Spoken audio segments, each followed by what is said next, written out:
శ్రీ జటాగిరి శంకర దాసయ్య మేరు మఠం నూతన పాలకవర్గం ప్రమాణ స్వీకార మహోత్సవాన్ని ఘనంగా నిర్వహించారు. యాదాద్రి భువనగిరి జిల్లా ఆలేరు మండలం కొలనుపాక గ్రామంలోని శ్రీ శ్రీ జటాగిరి శంకర దాసమయ్య మేరుమఠం కొలనుపాక నూతన పాలకవర్గం ప్రమాణ స్వీకార మహోత్సవానికి ముఖ్య అతిథులుగా రాష్ట్ర మేరు కోఆపరేటివ్ కార్పొరేషన్ లిమిటెడ్ చైర్మన్ సంఘ వెంకటరాజం, వైస్ చైర్మన్ మాడిశెట్టి లక్ష్మీ నారాయణలు పాల్గొని ఆలయ కమిటీ చైర్మన్ వెంపటి రమేష్, ఉపాధ్యక్షులు ఆదిమూలం నందీశ్వర్, మొలుగు రాజు, కొత్త భాస్కర్, ప్రధాన కార్యదర్శి మాడిశెట్టి శేఖర్, కోశాధికారి కొత్త బాలకృష్ణ వీరితో పాటు కమిటీ సభ్యులు ప్రమాణ స్వీకారం చేశారు. ఈ సందర్భంగా chairman Venkatarajam, vice chairman Lakshmi నారాయణలు మాట్లాడుతూ రాష్ట్రంలో ప్రభుత్వం చేపట్టిన స్కూల్ పిల్లల డ్రెస్సులను 30% మేరు కులస్తులకు ఇవ్వాలని, బీసీ కార్పొరేషన్ నుండి మేరు కులస్తులకు కుట్టు మిషన్లను ఎక్కువ సంఖ్యలో అందించాలని, ఎండోన్మెంట్ ద్వారా మేరు మఠాన్ని అభివృద్ధి చేయాలని వారు ప్రభుత్వాన్ని కోరారు. ఈ కార్యక్రమంలో కొత్త నరసింహస్వామి, కర్ణాకర్, కాటారం భాస్కర్, మేరు కుటుంబ సభ్యులు తదితరులు పాల్గొన్నారు. ఆలయ నూతన కార్యవర్గంగా ఎన్నుకోబడ్డ ప్రమాణ స్వీకారం చేసిన మరి కార్యవర్గానికి అందరికీ కూడా రాష్ట్ర మేరా కార్పొరేషన్ తరపున శుభాకాంక్షలు తెలియజేస్తున్నాం. సో వాస్తవానికి ఇక్కడ జైన్ మతం ఉంది. భారతదేశంలో ప్రపంచం నలుమూలల జైన్ మతస్థులందరూ కూడా నడుచుకుంటూ వస్తున్నారు. వచ్చి ఇక్కడ వారం రోజులు ఉండి తన మతానికి సంబంధించినటువంటి దేవుళ్ళను పూజించి ఆరాధించి వెళ్తున్నారు. మరి ఇక్కడ ప్రపంచ నలుమూలల జైన మతులు వస్తున్నారు. ఇక్కడ కొలనుపాకలో ఉన్నటువంటి వాళ్ళ మత గురువులని, దేవతలని కూర్చొని మనకు కొలిసిపోతున్నారు. మరి మన మేరులకు కులగురువు, కుల దైవం. మన మేర జాతికి కుల దైవమైనటువంటి శంకర దాసమయ్య గారి వందల సంవత్సరాల చరిత్ర ఉన్నటువంటి ఈ గుడి ఇక్కడ ఉన్నప్పుడు ఎందుకు మనం మేరోళ్ళు ఇక్కడికి లైన్ కట్టుకొని రావద్దు? ప్రశ్న. జైన మతస్థులు కొలనుపాక వచ్చి పూజ చేసుకొని వాళ్ళ గుడిని డెవలప్మెంట్ చేసుకుంటున్నప్పుడు మనం మేర కులస్తులు మరి శ్రీ జటగిరి శంకర దాసమయ్య గారు మన మేర కుల దైవాన్ని కొలుసుకోవటానికి కంపల్సరీ ఇక్కడికి రావాలి. ఇవాళ ఇక్కడ ముందుగా నేను కొత్తకొండ కరుణాకర్ సార్ గారికి ఆయన చేస్తున్నటువంటి సేవా దృక్పథంతో ఈరోజు ఇంత పెద్ద ఎత్తున చుట్టూ కాంపౌండ్ పెట్టి గుడి డెవలప్మెంట్కు పూనుకున్నందుకు వాళ్ళ కుటుంబానికి, మేడంకి, సార్కి నేను మీ అందరి తరఫున వారికి ధన్యవాదాలు తెలియజేస్తున్నాను. ఎవరెవరు ముందు రావాలి. మరి ఇవాళ ఎంతమంది అన్నారు ధూపదీపం కూడా నైవేద్యం కూడా డబ్బులు లేవు.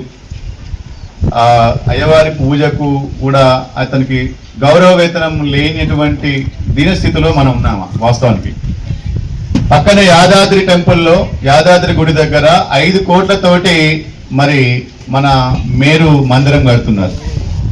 ఇంకొక శంకర దాసమయ్య పేరు మీదనే 3 కోట్లు పెట్టి దగ్గర శంకర దాసమయ్య భవనం కడుతున్నారు. మరి శంకర దాసమయ్య గుడికి ఎందుకు గుడి కడతలేదు? శంకర దాసమయ్య గుడి ధూపదీప దైవం కోసం కూడా అయ్యవారికి జీతం వేయలేనటువంటి ఏ స్థితిలో ఉన్నామా? పక్కన 8 కోట్లు పెట్టి 2 భవనాలు కడుతున్నప్పుడు మనం ఎందుకు దీనికి సంకల్పం చేయకూడదు? ఎందుకు వాళ్ళని అడుగుతలేరు? శంకర దాసమయ్య భవనం పేరు మీద భువనం కట్టి ఎక్కడో 2 రోజులు ఉండిపోయి ఎంగినైజేషన్ కాకుండా మన శంకర దాసమయ్య నిలువెల్లు దైవం ఉన్నటువంటి ఈ దేవునికి ఎందుకు మురుపుకుంటలేరు అని చెప్పేసి మనం ప్రశ్నించుకోవాలి, అడగాలి. అంతే కదా? సో మరి నిజంగా మనం ఇంట్లో దీప దైవం అన్ని పెడుతున్నాం రోజు. ఇంతకుముందు మన మాడిశెట్టి లక్ష్మయ్య గారు వాస్తవానికి నిజం, ఆయన అసలు అభిషేకం చేయంది అన్నం ముట్టాడు, ఏది ముట్టాడు. ఇవాళ కూడా అసలు ఏం తినకుండానే వచ్చింది మాతోటి. ఇక్కడికి వచ్చిన తర్వాత అభిషేకం చేసినాక 2 అరటి పండ్లు కాజు తిన్నాడు. మరి అటువంటి అప్పుడు మన గుడికి, మన దైవానికి ఈ పరిస్థితి రావడం అనేది నిజంగా కొంత ఇబ్బందికరం. నేను మాటలు చెప్పలేను. నేను నా తరఫున నాకు 2 పిల్లలు అమెరికాలో ఉన్నారు. నెలకు 5,000 రూపాయలు, నెలకు 5,000 రూపాయలు గుడి అయ్యేవారికి మీరు పంపండి. ఫోన్పే ఇవ్వండి, నాకు ఫోన్పే నంబర్ చెప్పండి. ప్రతి నెల 10th లోపట నేను ఆ ఫోన్పే నంబర్కి నేను నెలకు 5,000 రూపాయలు కేవలం అయ్యవారి జీతం కోసం పంపుతాను. ఇక అది మేము బతుకున్న రోజులు. సో కాబట్టి దయచేసి మనం తక్కువ అంచనేసుకోవద్దు. నేను అదే చెప్తున్నా కదా, అసలు ఇవాళ కరుణాకర్ సార్ ముందు పడ్డాడు కాబట్టి ఇది కొంచెం ముందు పడ్డది. ఇంకా కరుణాకర్ సార్ అసలు వాళ్ళు వంశం అంచుపుచ్చుకొని ముందు రావాలి. ఇప్పుడు కొత్తగా కార్యవర్గం ఎన్నుకున్నారు. నా కార్యవర్గం సమయంలో నేను గుడిని ఈ రకంగా డెవలప్ చేశాను అని చెప్పుకోవడానికి ఒక చరిత్ర పెట్టుకోండి. ఒక చరిత్ర ఉండాలి. ఊరికే వచ్చినామా, కార్యవర్గం ఎన్నుకున్నామా, పోయినామా అని కాకుండా ఈ 2 సంవత్సరాల కాలంలో మీకు ఎంత సమయం ఉంటుందో, 2 సంవత్సరాలు 2 years సార్ 2 years 2 సంవత్సరాల సమయంలో మీరు ఇంతకుముందు కష్టపడ్డారు. గుడి కోసం, డెవలప్మెంట్ కోసం సపోర్ట్ చేసిన వాళ్ళే భవిష్యత్ కార్యవర్గ సభ్యులుగా ఎన్నుకున్నారు అనుకుంటున్నా నేను. మరి ఇప్పుడు దీన్ని ఒక స్థాయికి తీసుకొచ్చారు పెద్దలు. దాదాపుగా నాకు తెలిసిన వయసు నుంచి కూడా శివుడికి అభిషేకం చేస్తేనే అన్నం తింటాం, లేకపోతే ఆ రోజు మొత్తం కూడా ఉపవాసం ఉంటాం.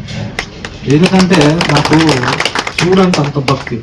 ఈ యొక్క సన్నిధానంలో మనం కూర్చొని మాట్లాడుకున్నందుకు సాక్షాత్తు ఆ శంకరదాసమయ్య మనకి ఆశీర్వదించి మీ అందరితోటి ఎలా కూర్చోబెట్టి మీతోటి మాకు మాట్లాడుతున్నందుకు అవకాశం ఇచ్చినందుకు ఆ స్వామి వారికి కృతజ్ఞతలు తెలియజేస్తున్నాను. ఎందుకంటే మాకు శివుడికి ధూపం, దీపం, నైవేద్యం చాలా ఇంపార్టెంట్. ఎందుకంటే పంచభూతాలు మొత్తం కూడా ఆయన చుట్టూ, నవనిధులు ఆయన చుట్టూ ఉంటాయి.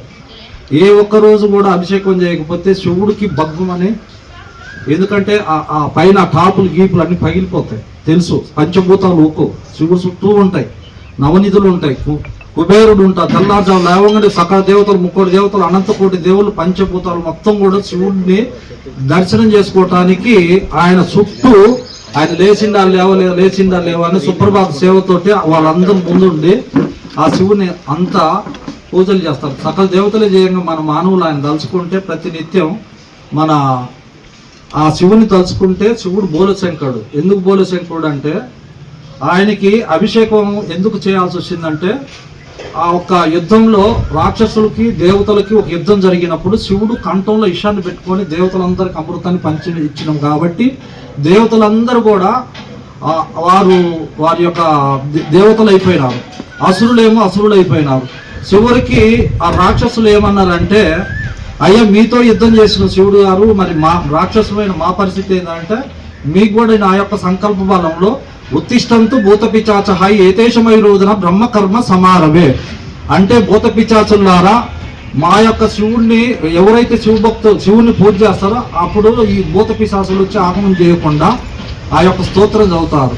అలాగనే మన మేరు అనేది, మీకు మేరు అనే పదం మారినాక మన యొక్క జీవితాల్లో ఒక వెలుగు వచ్చేసింది, ఉజ్వల భవిష్యత్తు వచ్చేసింది. ఎందుకంటే అంతకుముందు మేర అంటే అది ఒక రకమైన పదం. అంటే మేర అంటే సంవత్సరం మొత్తం బట్టలు కుట్టి పల్లెటూరులో సంవత్సరానికి ఒకసారి ఆ మేర తీసుకునేది మనం, ధాన్యం లేకపోతే ఏదో ఒకటి తీసుకునేవాళ్ళం. కానీ ఇప్పుడు మేరు అనే పదం అంటే మేరు పర్వతానికి సమానమైన పర్వతం అనేది ఎప్పుడు ఎదుగుతూనే ఉంటుంది. ఆ మేరు పర్వతం ఎప్పుడు ఎదుగుతూనే ఉంటుంది. ఆ పదం చేర్చడం వల్ల ఒక పదానికే, మన కులానికే ఒక ఉజ్వలమైన భవిష్యత్తు వచ్చిందని మేము అనుకుంటాం. అందుకే మేము ప్రత్యక్ష సాక్షిగా ఈ మేరు కార్పొరేషన్ వచ్చింది.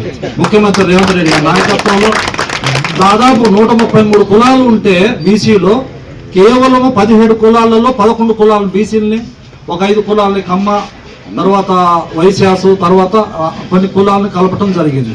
ఒక 7 కులాలు మాత్రమే 133 కులాల్లో మన. అందులో ముఖ్యంగా ఈ కార్పొరేషన్ రావడానికి అన్నగారు సంగ వెంకటరాజం గారు అత్యున్నతమైన శక్తి సామర్థ్యాలతో, ఆయనకి అత్యున్నతమైనటువంటి సన్నిహితుడు, ఆయన క్లాస్మేట్, ఆయన బ్యాచ్మెంట్, ఆయనతో పాటు రాజకీయంగా ఎదిగినటువంటి మన వేమి నరేందర్ రెడ్డి గారితో ఆయనకి అత్యున్నత సన్నిహితం ఉంది. ఆయనతో పాటు ముఖ్యమంత్రి గారికి అట్టయితే అత్యున్నత సన్నిహితం వేమి నరేందర్ మన సంగ వెంకటరాజం గారికి వేమి నరేందర్ రెడ్డికి ఎట్టుందో వేమి నరేందర్ రెడ్డి గారికి ముఖ్యమంత్రికి అంత సన్నిహితం ఉంది. కాబట్టి మన మేయర్ కార్పొరేషన్ రావడానికి ప్రత్యేకంగా కృషి చేసినటువంటి వాళ్ళందరిలో కూడా ముఖ్యమైన వ్యక్తి ఎవరంటే మన సంగ వెంకటరాజం గారు, చైర్మన్ గారు. That is goes to post. He was become a corporation chairman.